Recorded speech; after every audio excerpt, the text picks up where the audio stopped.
For those who watched the video about how to create a process on mainnet, you already know we created a process called mainnet process 2. I'm going to access the same process here just so that I don't create a new process on mainnet. So I'm going to access this process, this mainnet process, and you're going to look at something that might be very helpful during your development. So once you launch your process, before you even do anything to it, the process itself holds an environment object that has some data that you can look at or that you can utilize during your development process. So to access that, you can just do ao.env from the command line. And this is going to bring you all the environment variables under this one table. So once you click enter, it's going to display that as you can see here. So now the ao.env table has two tables on its own. It has the module table. It also has this other table called process.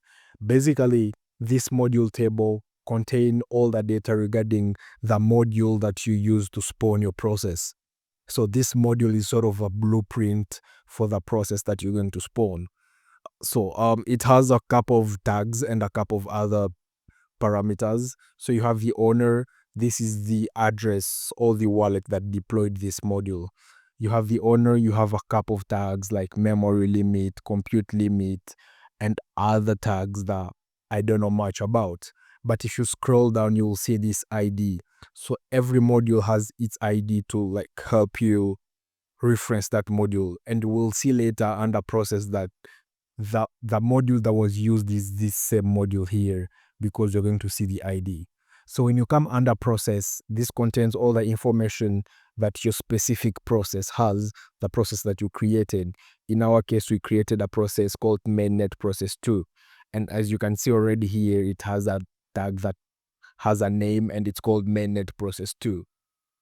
So let's come back on top and see what other variables are here or what other parameters the process contains and that you can utilize later on in your development.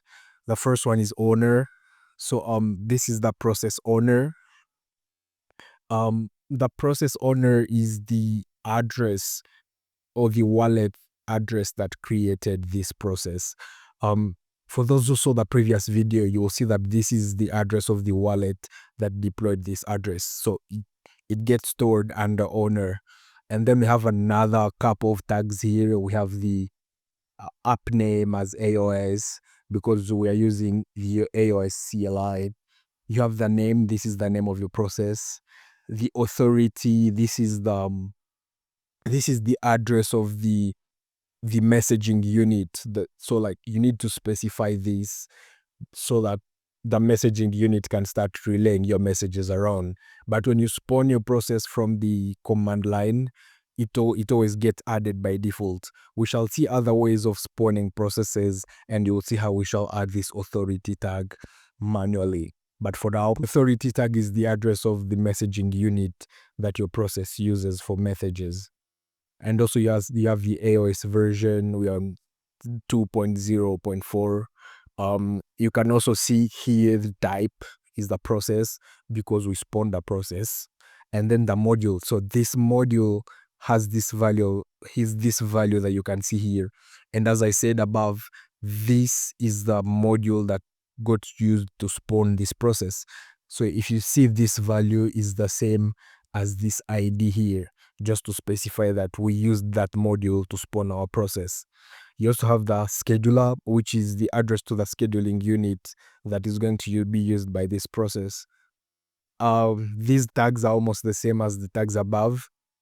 So this is like tag array, then this is tags. And the last thing is the ID. So this ID here is the ID of this process. If you want to send a message to this process, you need to use this ID. And this ID, you can see it above here when we launched our process.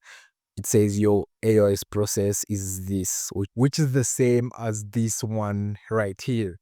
And some of these variables, you can use them inside your development process. And as time goes on, as more tutorials come out, we shall see how you can make use of some of this data that you have right away when you spawn your process.